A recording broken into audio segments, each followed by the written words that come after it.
Bismillah, alhamdulillah, wassalatu wassalamu ala rasulillah wa ala alihi wa sahbihi wa man tabi'ahum bi ihsanin ila yaumiddin. Ba'du, alhamdulillah pada kesempatan kali ini kita masih bisa melanjutkan pembahasan kita dalam permasalahan akidah untuk kelas 12. Alhamdulillah, adapun pada kesempatan kali ini Ustaz hanya menyampaikan secara singkat karena dikarenakan ada beberapa urusan, ada rapat juga. Jadi di sini Ustadz akan melanjutkan pembahasan kita sedikit, murojaah saja sedikit, ya. Kemudian ini sebagai ajang untuk murojaah kalian juga agar tidak lupa kepada pembahasan yang paling terakhir telah kita bahas, yaitu al-qawaid fi adillah al-asma wal sifat, ya, tentang dalil-dalil, ya, dalam asma wal sifat, ya.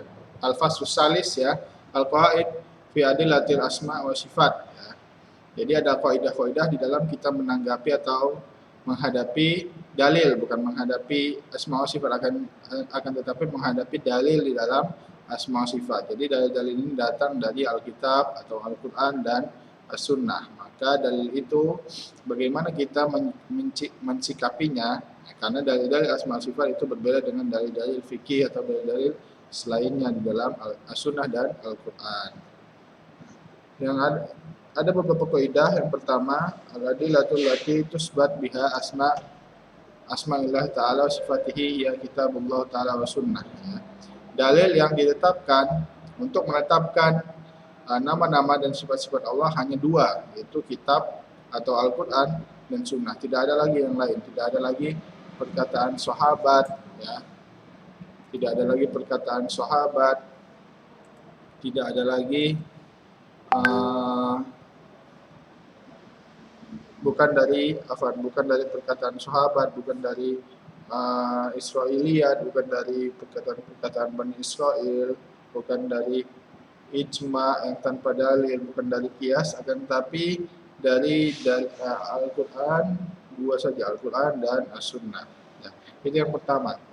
Adapun kaidah hasaniyah, al-wajib fi nusus wa sifat, apa yang wajib dalam nusus asma wa sifat itu ada dua, yaitu adalah ijra'u ala zahiriha duna tahrif, ya, la siyama nusus sifat haitsu la majala ra'i fiha.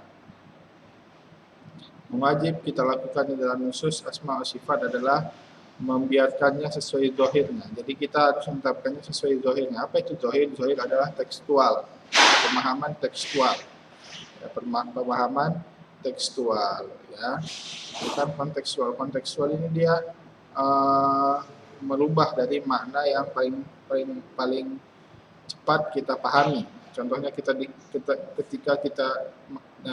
ketika dikatakan Muhammad berjalan di lapangan, kita yang paling kita pahami apa? Ya, si Muhammad itu berjalan, benar-benar berjalan pakai kakinya di lapangan, di atas lapangan.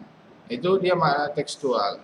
Adapun makna kontekstual dari kata ini adalah bisa saja Muhammad itu maksudnya berjalan, rupanya dia mengesot atau terbang, gitu.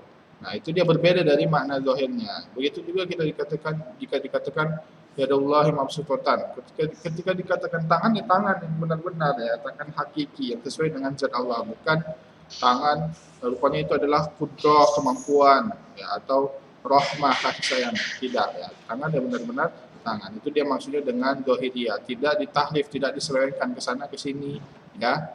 Itu dia di dalam nusus sifat.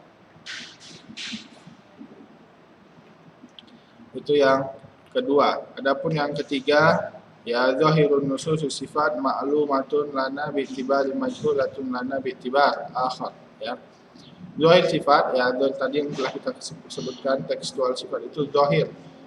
Tekstual sifat itu ma'lumatun, ya, dapat diketahui dari kita dan dapat diketahui dari orang lain, ya, dapat diketahui dari kita. Maksudnya diketahui dari kita dan majhulah, tidak diketahui dari kita juga. Maksudnya ada beberapa sisi di dalam asma sifat ini yang dapat kita ketahui, ada sisi tidak dapat kita ketahui. Kita ketahui itu secara globalnya saja, umumnya saja, globalnya saja, inti dari asalnya saja, yaitu misalnya katakan istiwa, berarti dia benar-benar, berarti Allah benar-benar bersemayam gitu. Akan tapi majhulannya mana yang kita tidak ketahui kaifiatnya, bagaimana Allah bersemayam, bagaimana begitu apakah kayak manusia atau tidak. Waliyadzubillah, itu tidak, itu adalah bersemayam sesuai keesaan Allah Subhanahu wa taala. Berarti ada yang kita ketahui, ada yang tidak kita ketahui. Itu dia kaidah salisah. Ya.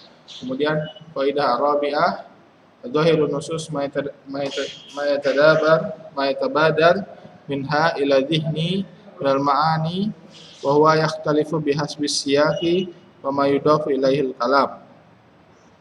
Zahir nusus, ya. Maksudnya tadi tekstual nusus itu apa? Itu tekstual nusus itu adalah yang paling cepat masuk ke zihin, ya. Kalau dikatakan suatu kata, maka yang paling cepat masuk ke otak kita yang kita pahami itulah dia zahirnya. Ketika disayangkan, berarti itu tidak cepat masuk ke zahir, ke zihin kita, berarti itu bukan zahir. Dari makna-makna, ya.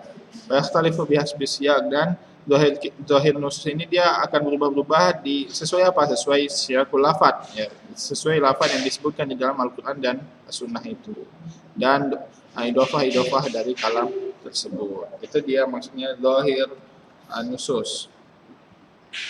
Itu yang keempat. Ya, yang keempat. Sekarang kita masuk yang kelima.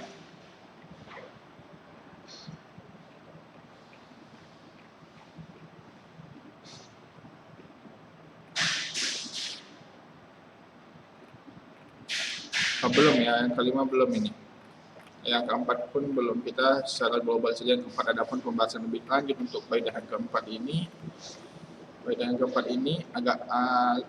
keempat ini lebih panjang, maka ini akan kita bahas pada pertemuan minggu depan, karena untuk pertemuan sekarang saya tidak bisa lama, ada rapat, ada beberapa urusan yang harus kerjakan. Mungkin ini saja yang dapat disampaikan, ya.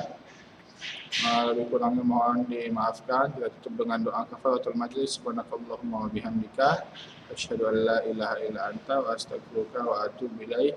Wassalamualaikum warahmatullahi wabarakatuh.